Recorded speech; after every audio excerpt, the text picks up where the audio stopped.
The U.S. announces a new strategy to battle ISIS as attacks in the Middle East escalate and a nuke deal with Iran is taking shape. Advisor to the anti-terrorism caucus of the House of Representatives, Dr. WALID PHARES, will discuss. And after 54 years, the Obama administration has reopened the U.S. Embassy in Havana. Will better diplomatic relations change the Castro regime? Congressman Carlos Curbelo of Florida will join us. And finally, Duck Dynasty's one and only Si-Robertson sat down with me to discuss the plight of our veterans and his new film, Faith of Our Fathers, and much more. The World Over Live begins right now.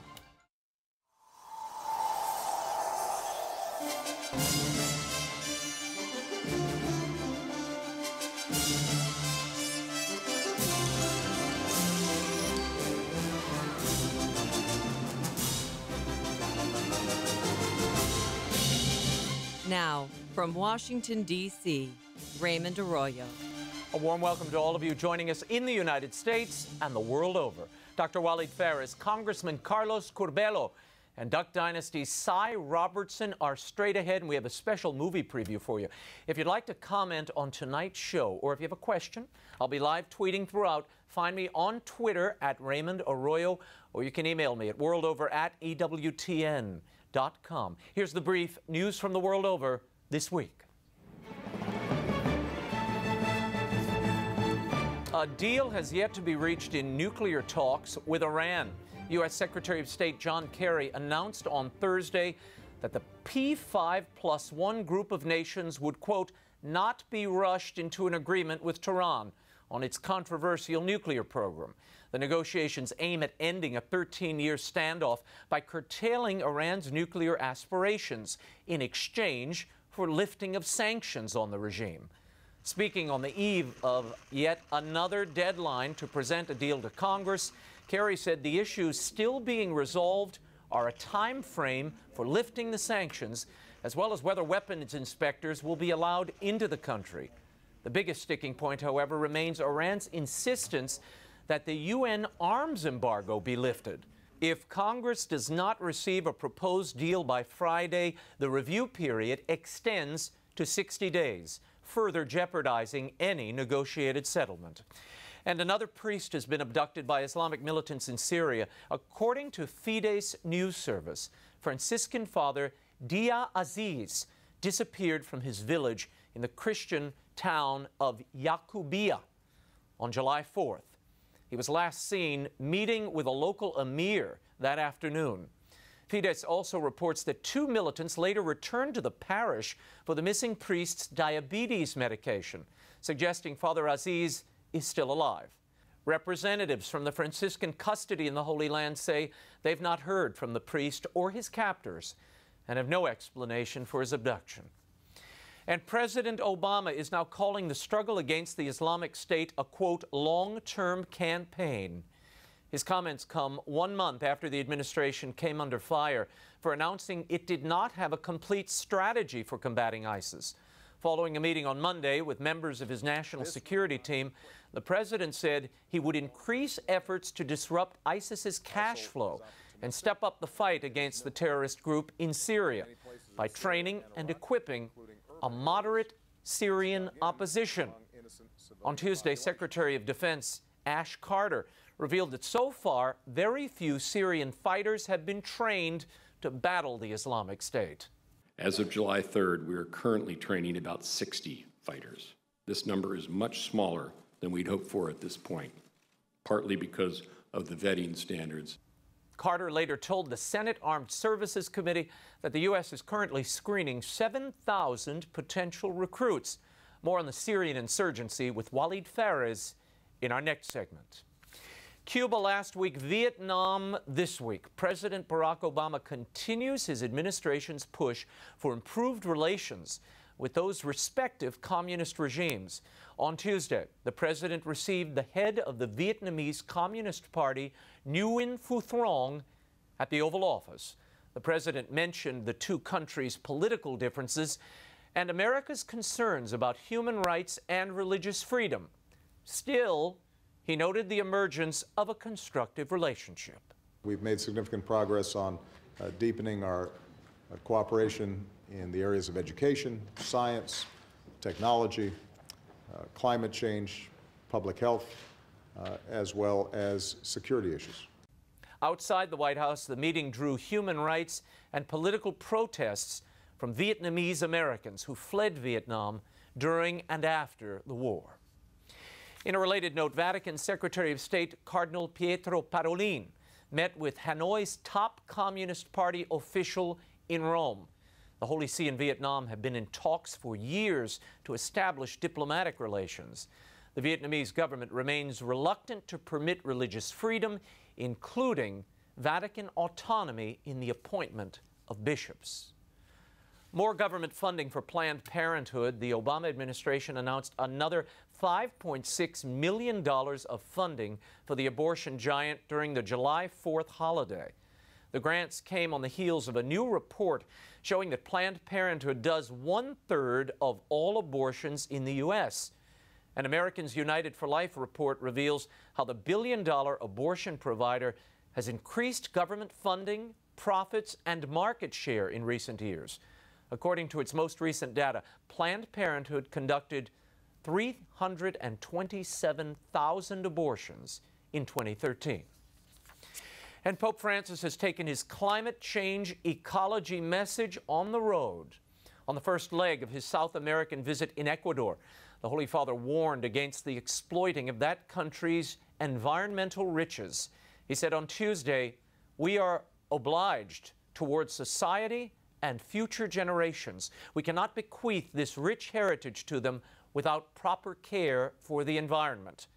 Turning his comments toward capitalism, he said, "The goods of the earth are meant for everyone, and however much someone may parade his property, it has a social mortgage." The Pope's comments appear critical of Ecuador's economic policy. President Rafael Correa has been harshly criticized by environmentalists and others for his mining and oil drilling advocacy. That advocacy, however, is credited with spurring an economic resurgence that has lifted more than 1 million people out of poverty during Correa's 8 years in office. And in what will go down in history as one of the most outrageous gifts ever given a pope, on Wednesday, Bolivian President Evo Morales offered Pope Francis a hand-carved hammer and sickle crucifix. The beaming president spoke of his fondness for the Holy Father and gave him a matching medallion. Pope Francis was not too keen on the mashup of the iconic symbols of atheist communism and Christianity. The Pope can be seen and heard saying to Morales in Spanish, "This is not okay." According to Bolivian officials, it was a replica of a crucifix made by Father Luis Espinal, a Jesuit human rights activist. The Pope actually stopped to pray at the spot where Father Espinal's body was found in Bolivia. He said the priest was a victim of interests who did not want him to fight for the freedom of Bolivia. And the effort to remove the statue of Blessed Father Junipero Serra from the U.S. Capitol is on hold for now. Since 1931, the Franciscan missionary and saint-to-be is among the 100 Americans honored in Statuary Hall. However, the California legislature has been pushing to exchange the Blessed Sarah statue for one of shuttle astronaut Sally Ride, the first American woman to travel to space. That advocacy is being hailed by LGBT activists as Ride identified herself as a lesbian. Legislation has already been passed in the California State Senate overwhelmingly. The postponement of the measure is being done out of deference to Pope Francis's upcoming trip to the U.S. in September.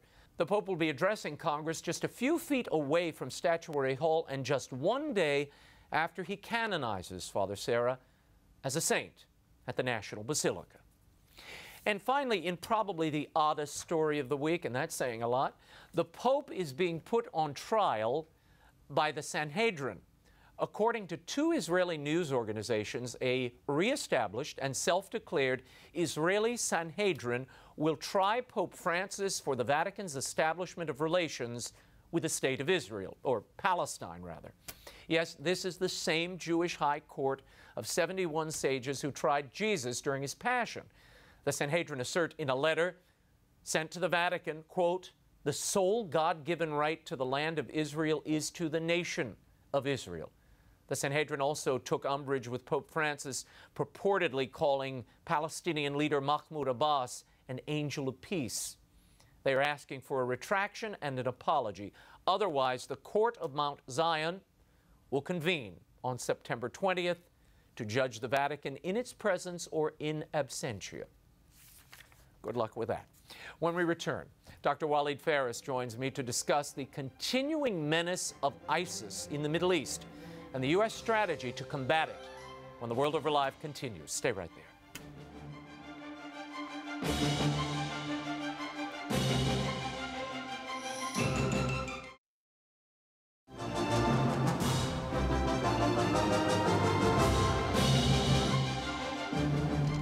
We are not yet where we need to be on several of the most difficult issues.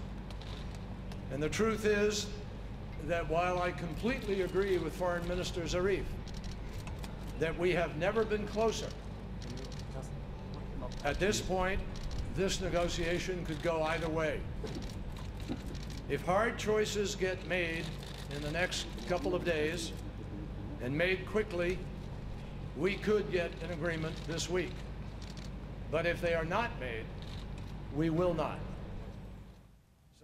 Welcome back to the World Over Live. That was Secretary of State John Kerry on the negotiations between the United States and Iran to come up with an agreement on a nuclear deal. The talks have blown past yet another deadline. Is a deal needed, and will it help those in the region? And what of the newly announced U.S. strategy against ISIS? Here to discuss it all, I'm joined by advisor to the Anti-Terrorism Caucus of the House of Representatives and author of the book, The Lost Spring, U.S. Policy in the Middle East and Catastrophes to Avoid. Dr. WALID PHARES is here. Thanks for joining us again. Thank you for having me. What do you make of John Kerry's statement there? The president earlier in the week said there's less than a 50-50 chance that we'll get a deal. Do we need a deal with the Iranian regime? Well, first of all, if this statement was a new statement, I would say, wait a minute, let's see what it is.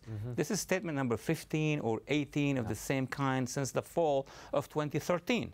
There's always this need of time. We are very close. We are walking. We are jogging, but we never. We have a framework. We have almost a framework. So this leads me to believe that the issue is not actually signing a document. There is something happening in between this administration and the Iranian regime that needs to be done for the deal to be signed. And in my humble view, I think it's the transfer of funds. Why the Iranians are accepting this process? Because in 2014, we transferred $1 billion. Now, wait a minute. There's a transfer of funds while a negotiation is going on. Absolutely. That makes the negotiations almost null. Why would we transfer funds from Iranian frozen money, which belongs to the Iranian people, not the regime? $1 billion in 2014.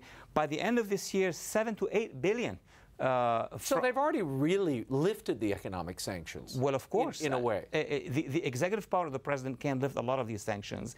They need Congress to vote on the legal sanctions, but that comes at the end. They don't need them now. Now what they need to do is to transfer as much money to the Iranians so that the Iranians at the end of the day will come and sign the real documents. Okay, but in the meantime, the Iranians are using these funds to do what? Oh, even the Washington Post said that this is very troubling. Number one, the day the framework was declared a few weeks ago, what did the Russians say? Now we can sell the Iranians the S-300 advanced anti-aircraft missiles. So Iran can arm itself with money that it's getting before it signs a final deal, plus the fact that Iran, through Syria and Hezbollah, are funding terrorist organizations, buying media, buying anything under the sun, including bloggers. I mean, they're building that big dome of protection while they are still negotiating. No, it's unbelievable. And we have the Prime Minister tweeting out today that he's playing footsie and dealing with Putin, who is dying to sell him billions of dollars worth of these anti-aircraft missiles and launchers and everything they've been desirous of. It's really a concerning moment. I want to read something to you.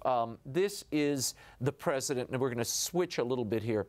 The president is talking here about ISIS, and he said this week, this will not be quick. This is a long-term campaign. It will take time to root them out, and doing so must be the job of local forces on the ground with training and air support from our coalition. Is that possible at this point? Well, there are 2 points, Raymond. Number one, yes, it could take a long time if we are doing something in between. If we are advancing inch by inch by inch, I give credit to the president. Let it take 5 years, but we're not. I mean, we take one city from ISIS on the one hand, let's say Tikrit, they take Ramadi. We actually put pressure on one city, they take half of Syria. So basically, we are not really changing. It looks more like World War I than actually Normandy and Okinawa. There is something wrong in this strategy, and actually ISIS is comfortable with this strategy at the end of the day. Well, they're saying here, and the president is proposing this plan to stop the illicit funding of ISIS, I guess by giving billions of dollars to Iran behind closed doors, but that's separate. He says he's going to arm so-called moderate Syrian resistance forces. Who are these mystical people? Again, and the statement is great. I wish the administration was arming the moderate, so-called moderate, or real moderate Syrians. Are there moderate Syrians who are willing to be armed? The moderate Syrians, Raymond, this is going to be a little bit tragicomical. The moderate Syrians that should be armed are coming, including to Congress and to the European Parliament, and telling us, why are we not armed? So on the one hand, we're saying we need to arm them. Who are we ending up arming? Those who are close to the Muslim Brotherhood, right? Or the mild Islamists. And how many among them, by the way, 70, 90?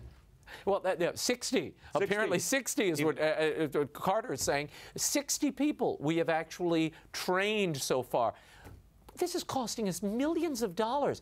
And this begs the larger question. Why the heat? Why the zeal to overthrow Assad? It seems to these eyes, as bad as Assad is, and I know he uses gas on his people, he's a terrible dictator. There are lots of bad dictators around the world. But the fact is, he's holding ISIS at bay, isn't he? Well, first of all, before even getting to Assad, okay, which is a different story for the years to come, you have ISIS. ISIS is in control of half of Syria. And my question would be, why aren't we arming the Kurds who are fighting ISIS? Why aren't we arming these Christian Assyrian Syriacs in the northeastern part of Syria? Why aren't we arming the real moderates who are closer to the Jordanian border? Why aren't we now arming Jordan to fight and help us? So there is something wrong in this strategy, which is keeping the status quo as it is. What's the problem with the airstrikes? The president keeps talking about airstrikes and that these have been successful against ISIS. We saw a leader of ISIS taken out, Shahid, by one of these airstrikes. Is that the way to go? No boots on the ground, just keep dropping these bombs? It reminds me, for those who understand World War II, the drôle de guerre, the funny war between the French and the German for 9 months. I mean, there were strikes, there were airstrikes, but nothing really happened on the ground. Every single airstrike that we do is by itself successful. But if it's not followed up on the ground by a real work against ISIS, we're still airstriking for many years. It's amazing. What effect are the Kurds having in this region? I was speaking to some Iraqis just the other day who said, you know, the Kurds are taking a kind of wait and see in some of these areas. They're letting ISIS clean, if you will, out an area, and then they go in when it suits them. Well, yes, that's a Christian Assyrian Syria criticism of the Kurds because of what happened in Nineveh Valley and because of what happened to some villages in northeastern part of Syria. But this whole business of what should the Kurds do, how should we handle the Christians, has to do with our strategy here, because they see that we are not doing much. We are not coming to actually change things on the ground. So each community, yes, one has to admit, they're doing their own little strategy for their own little community, and that explains it. Yeah. Let's broaden things a bit. I want to talk about that attack in Tunisia on British tourists at a resort. What impact is that having? What was the message there? Now Brits are clearing out. This was at one time a fairly prosperous vacation spot. Well, it is telling us many things, Raymond. Number one, inside Tunisia. Remember, Tunisia came from far away. It was under the rule of the Islamist party of Al-Nahda. There was a social, uprising against them. This is a punishment to the seculars and civil society of Tunisia. Oh, you voted us out. Oh, you voted our allies out. We're going to punish you. We're going to kill you. We're going to take down your economy. So we're going to see, unfortunately, more of this. And we're going to see it also in Egypt. But the other quick lesson, it's spreading throughout North Africa. Tunisia, Libya, Sinai and beyond. The whole region is going ISIS among the jihadists. Let's get back to Iran for a moment. Why aren't the administration and the State Department engaging the resistance movement in Iran, which we all saw the Green Movement. There was an uprising, and frankly, they got no support from the United States, and it fizzled. Why aren't we re-engaging them now in the midst of these negotiations when perhaps you could use them for reconnaissance or leverage? Because we did not engagement in June 2009, this became a policy. I mean, we had 1.8 million people, 60% were under the age of 2021. That's the future of Iran. In the first few business days of that revolt, 20% of those youth were women and girls. Remember Neda, who was killed during the uprising. It was the mother of all strategic mistakes not to support that revolution, which was peaceful on the one hand, and not to support the opposition now. I was stunned to learn the administration recently stopped our broadcasts in Arabic to the entire region, including Iraq and Iran. Why? And tell us about the history of that. That is a major problem. I'm glad you asked the question. That was Radio Free Iraq, which has been there since 1998, by the way, which has been able to interview and cover issues of Yazidis and Christians and Kurds and moderate Sunni and Shia, was listened to even inside Iran. Decision was made by the administration to shut it down. Why? Because it unnerves the Iranian regime. And we are negotiating with the Iranian regime. It's as if the Iranian regime has a long arm inside this city capable of shutting down our own agencies in support of democracy in the Middle East. It has never happened before. It's amazing to me. But why do you release the only... Look, when people come to a negotiating table, they come to the negotiating table because there is pressure upon them. There's a discomfort. The economy is going into the wastebasket. You've got an uprising. There's pressure being applied. When you've got a regime that's come to the table because of the economic pressure, because of the propaganda going in, why do you relieve that just before the negotiations or in the midst of it? It's a bad negotiating tactic. Well, that bears the signs of partnership to come. As was the case with the Muslim Brotherhood. Remember, a couple of years ago we discussed that. We were sending all the signals to the Brotherhood that we would like to work with you. Why that? Well, the same for Iran today. Somebody has basically convinced the administration that our partner should have been the Brotherhood and the Iranian regime. The Brotherhood are down. The only hope now for a success, political success for this administration is the Iranian regime. And I have a prediction here. I have a projection. Too much cash to this limited elite in Iran is going to also provoke the next revolution inside that country. Wow. Okay, you heard it here first. WALID PHARES, thanks so much for being here. When we return, Florida Congressman Carlos Curbelo joins me to talk about the reestablishment of diplomatic relations between the United States and Cuba and the impact of the papal visit. Si Robertson is also coming up with an exclusive preview of his film, and we have another movie to show you when The World Over Live continues. Stay right there.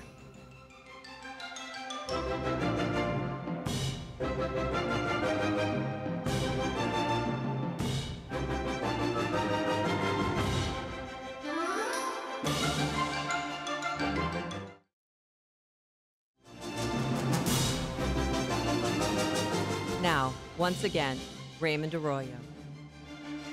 Welcome back to The World Over Live. It has been 54 years since the United States and Cuba had embassies in their respective countries. Will the reestablishment of diplomatic ties between the two countries alter the human rights in Cuba, or could it harm the people there? Cuban-American Congressman Carlos Curbelo, representing Florida's 26th district, joins me to discuss. Congressman, thanks for being here. Thank you so much. I want to play a bite for you to kind of set the stage. This is President Obama just the other day.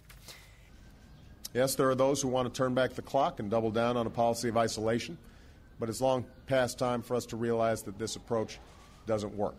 It hasn't worked for 50 years. It shuts America out of Cuba's future, and it only makes life worse for the Cuban people.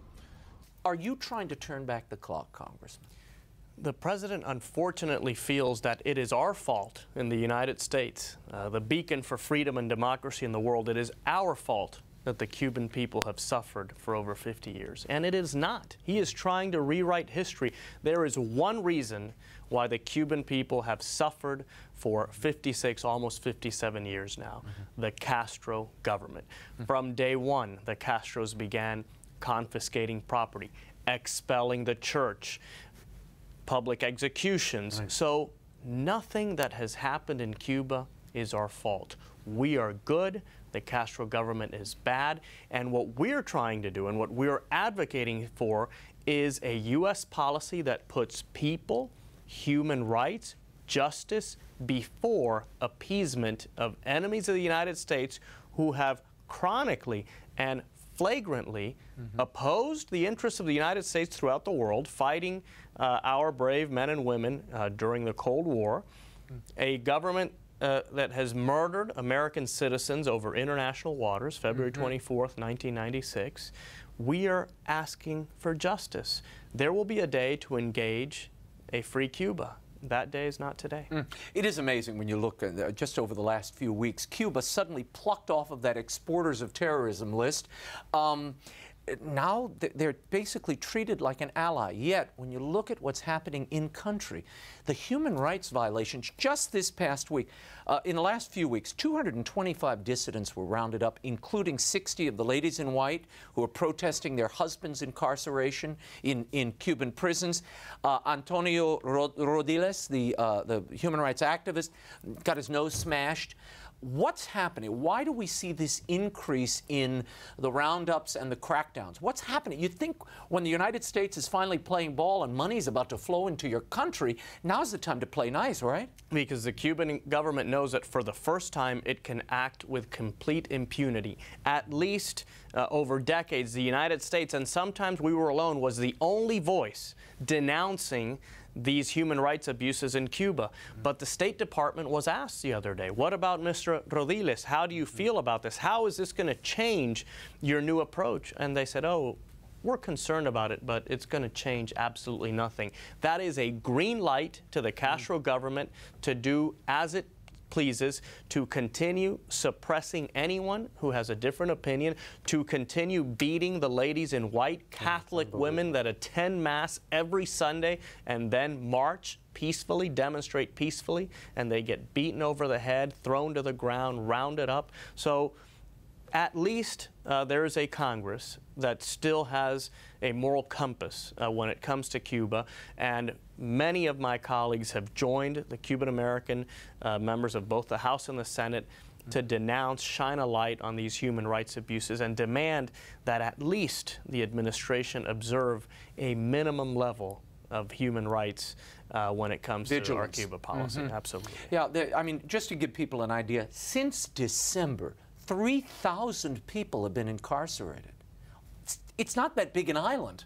I mean, it's unbelievable that those. Right. That we're so the about president numbers. says that our sanctions policy hasn't worked. Well, his policy of rapprochement, of engagement, what has been the result? More human rights abuses. The Cuban government continues working with the terrorist FARC in Colombia, continues wreaking havoc in Venezuela. Everything that is happening in Venezuela is connected back to the Cuban government and Cuban state security. So this is the result of President Obama's policy of engagement. So what does the United States get out of opening relations and reestablishing ties with Cuba? That's a good question, and the best answer I have found is that this is a personal legacy item for the president, meaning that no matter what, no matter the facts on the ground, no matter the consequences for U.S. national security, for the interests of the Cuban people, President Obama decided one day that part of his legacy was going to be normalizing relations with Cuba, no matter what. And in my opinion, that's a very selfish and self-centered way of conducting foreign policy. I want to show you something. This is from 2008. Then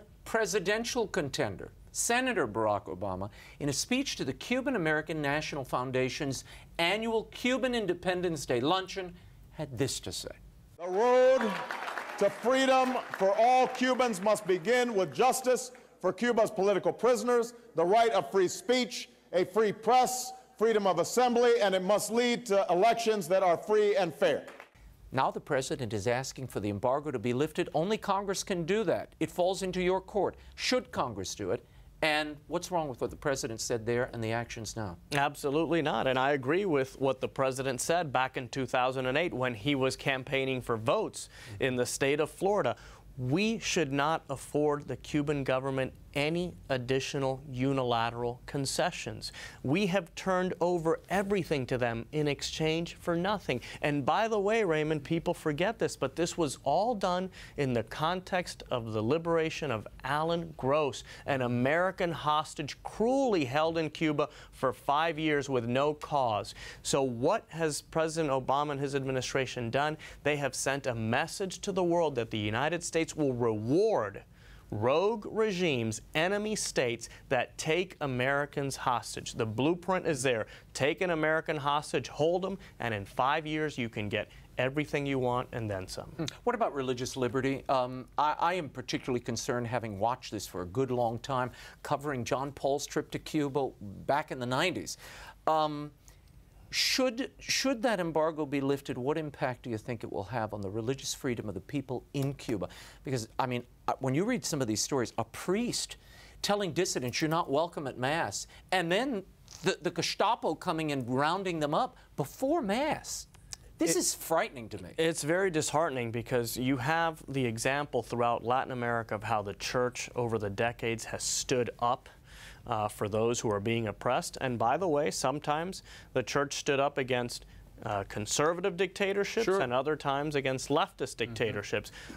The message of the church has always been freedom, democracy, respect for human rights. However, in Cuba, it seems sometimes that the church is in some ways coordinating with the government, working with the Cuban government, looking to cover for the Cuban government. And yes, some clergy have really disappointed, to use a kind word, and even the cardinal in Cuba on various occasions has sold out to the Cuban government and given them cover as they continue repressing and suppressing anyone who disagrees with them. So the more we reward the Cuban government with unilateral concessions, the more emboldened and stronger they will become, and they will feel more able to continue this repressive machine that has been at work for 57 years. What do you think will be the impact of the papal visit and the significance of the Pope going to Cuba before he comes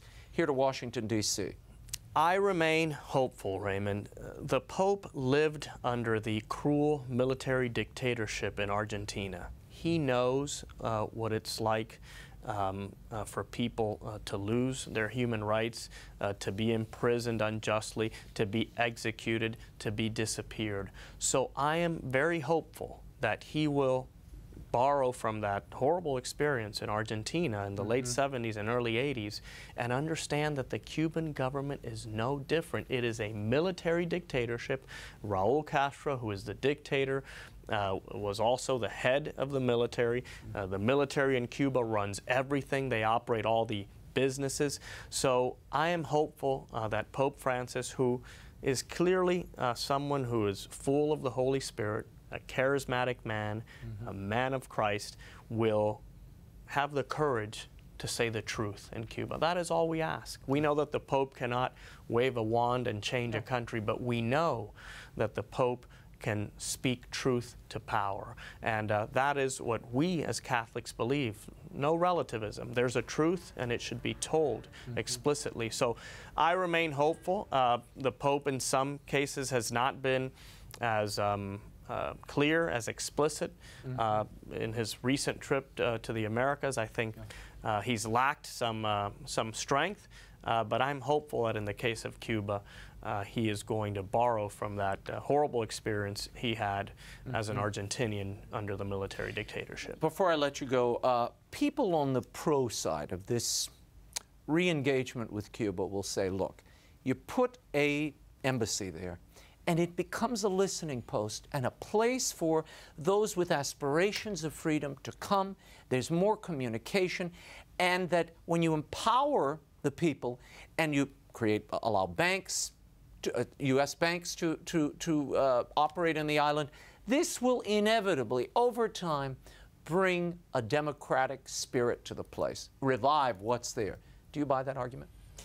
Look, in a country where the government owns literally everything, that is impossible. I understand how people can say, well, maybe we should try something different, but when your proposal, your alternative, enriches a cruel dictatorship, infuses cash into the coffers of an enemy of the United States. I told the president in April when I traveled with him on Air Force One, when the Cuban government was cash rich under the Soviet subsidies, they had their military deployed throughout the world. They were more aggressively exporting revolution, training guerrilla forces that ended up all over the Americas. Thanks to our sanctions, after the collapse of the Soviet Union, the Cuban military was crippled and their ability to wreak havoc and project power was limited. So the same men who did all those horrible things, who, by the way, had nuclear missiles installed on the island and pointed at the United States, they are still in power. If there were a new leader in Cuba, I could understand some of these arguments. There's someone new there. Let's try a different approach. Maybe that person will be open to changing. But these are 80-year-old men, almost 90-year-old in the case, 90 years old in the case of Fidel Castro. They're not going to change. They are going to exploit every single opportunity for their personal benefit. There will be a day to reach out to the Cuban government, and that'll be the day when Raul and Fidel Castro are not in power. Congressman Curbelo, thank you so much for being here. Thank you, Raymond. Hope you'll come back. I will. When we return, author of Si-Cology 1 and one of the stars of the hit series Duck Dynasty, Si Robertson, sat down with me to discuss his latest film project, the Supreme Court's gay marriage ruling, and much more. The World Over Live continues in a moment. Stay right there.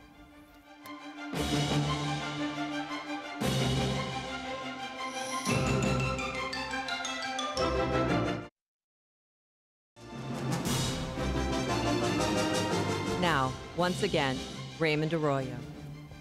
Welcome back to The World Over Live. My next guest is best known as one of the stars of A&E's hit series, Duck Dynasty. I sat down with Si Robertson recently to talk about his latest film project, Faith of Our Fathers. Released last week, the movie's a salute to veterans. Appropriately, Robertson and I discussed the sacrifice of vets and their families, the impact of Duck Dynasty, and his thoughts on the Supreme Court's gay marriage ruling. Here's my interview with Si Robertson and actor Kevin Downs. I want to go back a little bit to your childhood and your background. Of course, the Robertsons are now beloved. I didn't realize that your father fell off a rig at one point. The family had to go through, that had to be a rough time on the family. No, he fell off an oil rig, okay, and broke his back, okay, and he was, in bedridden for like, 3 months? You know, so, that's why when people get on racial stuff, okay, I lived in a farming community, okay, where the African Americans, okay, done the farm work, okay, and the lady that cleaned the house every once in a while, was talking to Mama and told me, well, okay, Christmas is coming up, what are you getting the kids? And they, Mama said, well, there's not going to be any Christmas this year. Dad broke his back, and so, next thing we know, she comes back like 2 weeks later, hands Mama for like $400 or $500, and said, okay, yeah, there's going to be a Christmas. So these people that didn't make a lot of money. Yeah. Okay, so $500, that was a lot of money for these folks to give up. A lot of people don't understand that in the South, particularly in Louisiana, there's a close-knit community. Phil got in trouble because he said, well, as far as he went, he had never seen, okay, whites mistreat blacks. Because of the nature of your community. Okay, because of the community that we lived in. Okay, he didn't say that it didn't happen in the South. He said he never saw it in our area. I see. Not only that, I'm a Christian, okay? And hey, there is no race, okay? Phil's always talking about, there's only one race, the human race. Yeah. Okay, don't go to different colors and all that. God created man from one man. And you certainly see that in the military. When you're in a foxhole with a guy, when you're in combat. Hey, when he's covering your back, the last thing you worried about is what color he is. You mentioned Phil a moment ago. He and Kay really were they were almost like parents to you. No, look, I went on their first date with them. So you're the reason. No, look, I'm serious. They think, a lot of people said, oh, y'all made that up for the show. No, I've been with Kay and Phil ever since they first dated. I loved you when we were poor and you were not so nice. Now you're really nice and kind. And all I can say about that is I will love you forever. Seeing Miss Kay happy, happy, happy, I think it's worth it.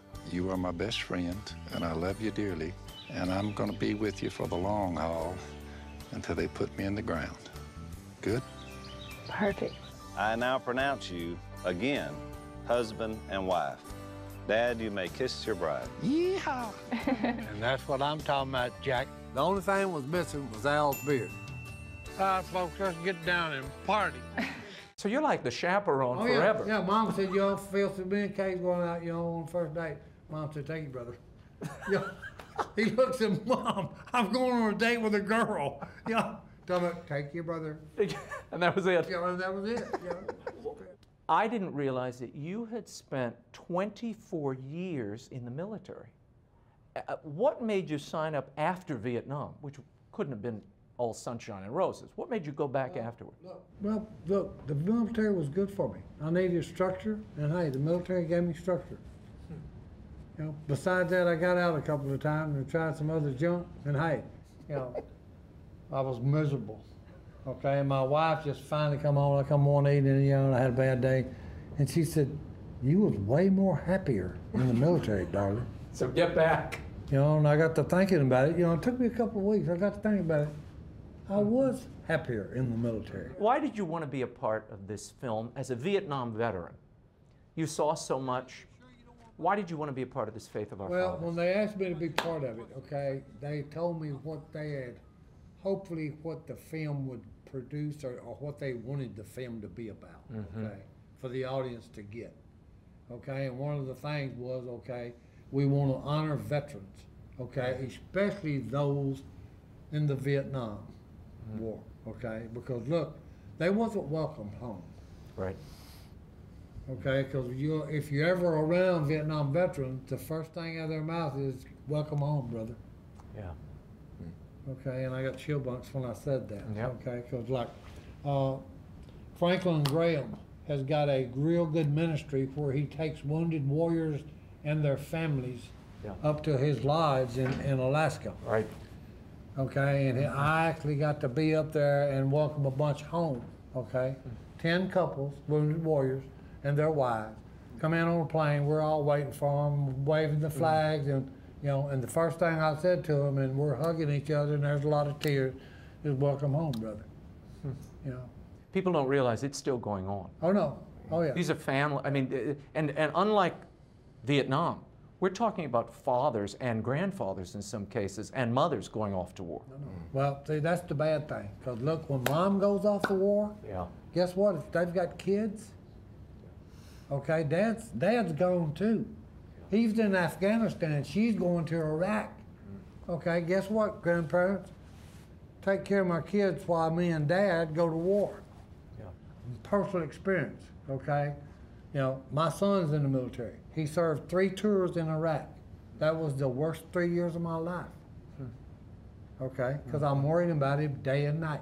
Yeah. Okay, and every time the doorbell rang, in the back of my mind, I'm thinking, uh-oh, there's two people in uniform there fixing to tell me my son got killed in action. Yeah. And look, that happened so many times in Vietnam that I hate to even mention it. 58,000 plus. Yeah, it's unbelievable. You know, simply unbelievable. Like I was telling them, if you do not have a son or daughter that's in the military or somebody in your family in the military, you haven't got a clue what they go through, the sacrifices they go through. Okay, number one for the soldier, okay, but for those that are left behind, okay, the family. Do you think there should be these repeated tours, particularly for people with families back home? Well, see, that's unfortunately, that's one of the things we've reduced the armed forces so low. Okay, most guys in the Army today, if they've been in over 10 years, they're doing 5 to 7 tours. Okay, and then when they come home and they're messed up, okay, from combat-related trauma, you know, they're having a rough time. My son's going through it right now. Having a rough time readjusting, okay, to civilian life. Yeah. Okay, like a car backfires, the first thing they do, they hit the floor. No, July 4th. I know guys who've come back to war and Oh no, they they hate July even, 4th. Yeah, they can't even go out that right. night. No, they don't want to hear. They start having trauma in the car. Because it brings driving. too much back to them. Kevin, I want to talk to you about this movie. This is really a pilgrimage of two sons going to find their fathers, who they lost in Vietnam, lost track of, didn't have any contact with, and along the way they find what? In Faith of Our Fathers, we talk about the importance of fathers, and yet these two guys who physically didn't have a dad, still when they learn who their dad is, they discover that their dads were men of honor, men of integrity, and men of selfless sacrifice, that they became their heroes, and left a legacy for their sons, more so than, say, a dad who might physically be present here on earth but abandons their children. This is not a combat horror film, okay, like some of them are, okay, that shows the horrors of war. That's right. Okay, this is more about, it's a love story about a father's love for their sons. Okay, they wasn't present, okay, but the love was there. And the kids didn't realize it until they start diving in and reading these letters from their fathers. Okay, and then when they actually start to find out about who they are, okay, it fills that hole, or it heals that wound that they've had in their heart. Part of this message is about the healing power of God in lives, and how he uses events, even tragedy, to bring about that healing. And the neat thing about it is it portrays the gospel. Okay, and it does it in a good way, okay? Because look, if you're facing death every day in a combat situation, the gospel would be a good thing to hear. Yeah. You know what I'm saying? Yeah. Okay, and it's good to know because the film brings it out, okay? We've got a Heavenly Father, okay? He's perfect, okay? And he loved us enough that he sent his son for us, okay? Hero ones click to lead. More than welcome to read my Bible. Might make you feel better. Stand face to face with the younger me. You wouldn't be preparing my men for death now, would you, soldier? No, Sarge. Absolutely not. I always struggled with my belief in God. I got your back. No, you're staying right here. Not a chance.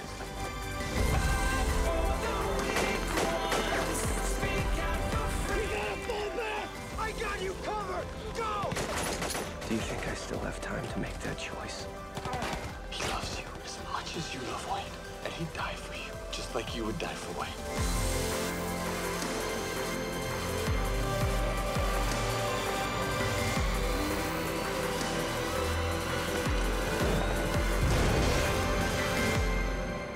You and me here is temporary. But paradise with him is eternity. Duck Dynasty had its 8th season premiere. You all were #1 in your time slot. I want to talk about how this show has changed you. Has it changed your faith or appreciation for it at all? It hadn't changed, okay. What it's done is given us all, okay, our whole family, okay, a platform to preach the gospel. Okay, and look, and Phil, he had said years ago, and we all laughed at it when he said it. He said, boys, before it's over, we're going to be in Hollywood. Okay, and we all busted out laughing at him, okay? Because he said, hey, you know, when they started talking about, well, you know, they was asking, well, what's this show about? He said, it'll never work. You know, it'll never work. So when they was asking about, well, we're going to do it, and they was talking about what was going to be in or out, you know. Well, Phil just reached down there beside him, okay, picked his Bible up, and he said, hey there, Mr. Director. You know, he said, is this in or out? You know, and the guy said, what are you talking about? He said, hey, the Holy Bible, is it in or out for the show?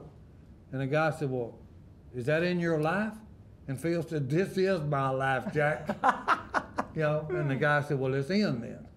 So, you know, Duck Dynasty has gave us a wonderful platform, okay, to preach the gospel. Because, you know, and the fans, okay, I've got a thing in my pocket, and look, in every event I go out with, reading it, it's shopping in heaven's grocery store.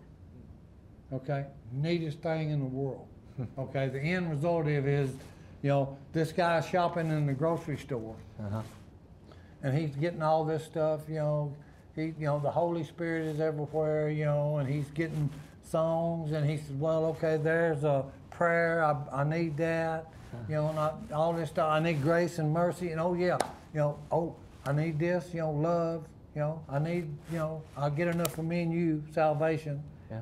You know, and then at the end of it, when he goes up to the counter and says, sir, how much do I owe you? And he said, oh, no, you just take it everywhere you go. And the guy says, no, sir, how much do I owe you for all this stuff? And he said, you don't owe me nothing. Jesus paid your bill a long time ago. Okay, which is true. And I always do it at an event after I've told them the sins I've done and God forgave me. I said, hey, that's the neatest thing about all this. Jesus did. He paid my bill a long time ago. He picked up the tab for me. What do you think is the cultural impact of having this family appear every week, and every time, the end of every episode, you laugh, you cry, but at the end of every episode, they all come together. Oh, no, They pray yeah, we together. even get mad at each other, okay? Yeah. Yeah. But hey, that's Some the more fact. than others. Oh no, more, yeah, you know, sometimes more than others. You know, because that. Willie Robertson reporting for duty. Jim McGrew, glad you could make it today. Oh man, I'm excited. I can't wait to the mean streets as an honorary law dog today. This thing's gonna be awesome. Hey, officer, will this thing take a shotgun blast? That's not awesome. What are you doing here? It's boring at the duck call room. When I was invited by the West Monroe Police Department to do a ride-along, I don't remember anything about a +1. How'd you get that jacket? Hey, he had an extra one. He got here first. Hey, look, custom-made tea glass holder. Hey, look here. After 9, hey, I was almost a cop. Well, if the shooting starts, I'm getting behind you. Hey, I'm ready. Stay in the car. The problem was, hey, they wouldn't let me carry a gun because my fist was already registered as lethal weapons. Hey. This is a bad, you're Wait in a the minute, back. no, hey, I got a shotgun, Jack. Hey. Look here, what am I gonna do? Ride around in the back looking like a depraved criminal? No, not this boy. Sir, I should really be riding in the front. You sure you don't want to put him back here? What's this do? Man, please don't touch that. Let me see that. Stop or we'll shoot. Si! Quit messing with stuff. Hey, pat down back there. Hey, shut up. But anyway, you know what the most thing we're thankful for? Every one of us. Tell them, man, we love you prayer at the end of every meal. You show you're sitting around a family, you just had a big argument over something, and the next thing you know, you're sitting down having a meal and feel praise. So what is the impact of that? When that reaches people who maybe don't believe at all, what do you think is the impact of it? I don't believe there's no such thing as an atheist, okay? Because look, you put a fella in a bind, okay, and I mean a death or life situation. First thing he's gonna do, if there's no one around, he's gonna look and say, please help me. Okay, and not only that, you know, if there is an atheist, well, I got news for you. Every time you write down and sign a check and you put the day's date on it, you've just stated that Jesus Christ walked this earth. Because AD, baby. We're telling time by it, buddy. If you've got a better story, okay, I've got a man named Jesus Christ that paid for every sin I will ever commit. Okay, not only that, he takes care of my sin problem, all right? When I die, one of these days, he's going to resurrect me. Okay, I'm coming forth from the ground, and I'm going to live again, all right? If you've got a better story, I live in West Monroe, come see me. I would love to hear it. Let me ask you this before I return to the film, which I have to. What did you make of this Supreme Court ruling last week that found a constitutional right for gay marriage? Number one, okay, I don't need a Supreme Court judge, okay, to tell me or to define marriage for me. Okay, I'll let the Almighty do that since he instituted marriage. It's between a man and a woman. Okay, period. God said it, I believe it. Let's return to the film. What do you want people to take away from this movie? And those who perhaps don't have any veterans in the family, they've never served, what do you want them to come away with? Our Creator is the father to the fatherless. And that's the, so if you're out there saying, you know what, I don't have a dad, so does that mean I'm forever a disaster? Yeah, yes, you do. You do. You have a father that loves you. That's the good news, okay? Yes, That's you the do good have a news. father. Yes, and that message is in the movie, right? Because we deal with that with two fathers who physically weren't there when their sons were raised.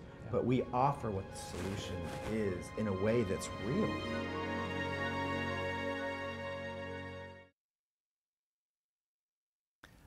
Faith of Our Fathers is in theaters everywhere.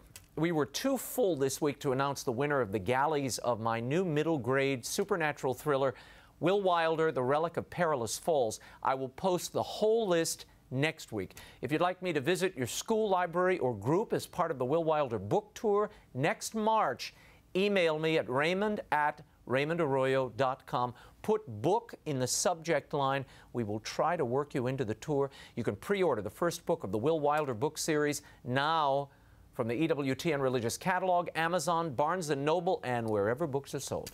Before we go, there's a new movie on the horizon I thought you should know about. It's called Captive. It's a thriller about faith, redemption, and survival. It's actually based on a true story, a miraculous story of a desperate fugitive who takes a woman hostage in her own home. She uses Rick Warren's A Purpose-Driven Life as a way to reason with her captor, bringing them both to a place in their lives where death and despair give way to hope. Here's an exclusive preview, courtesy of Paramount Pictures.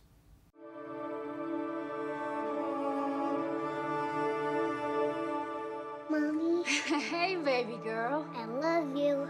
I love you too. I lost everything. My husband's dead, and they said I was an unfit mother. Took away my little girl. Have you heard of this book? Help me. When I heard I had a son,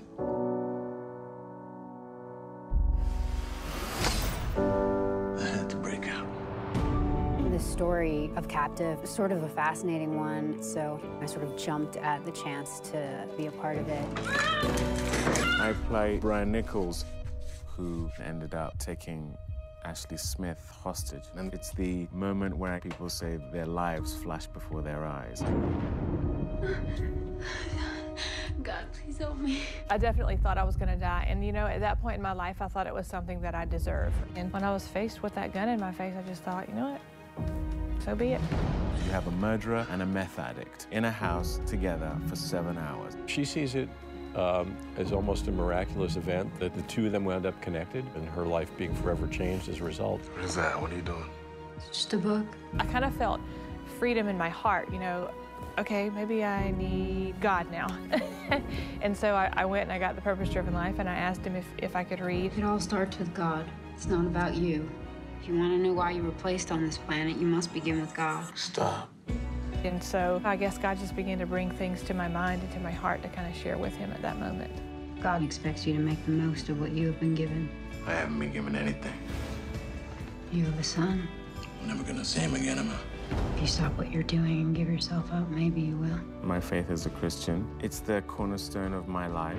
And Captive is a universal story to me of the power of a modern-day miracle. And I think that this film shows two broken people who unexpectedly, for them, find light in the darkest of places. Could you forgive me? I don't know. Maybe God can.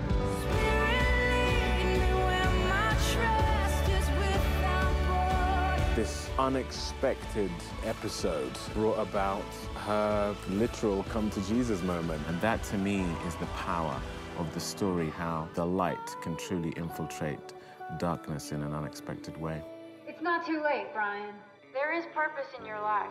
I am yours, and you are mine.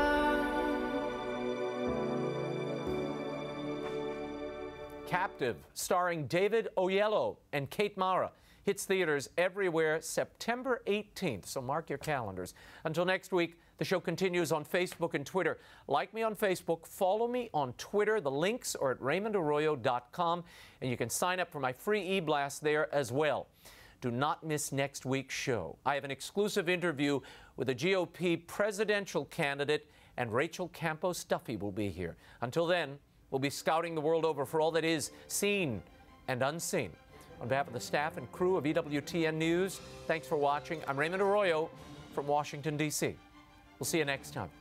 Bye now.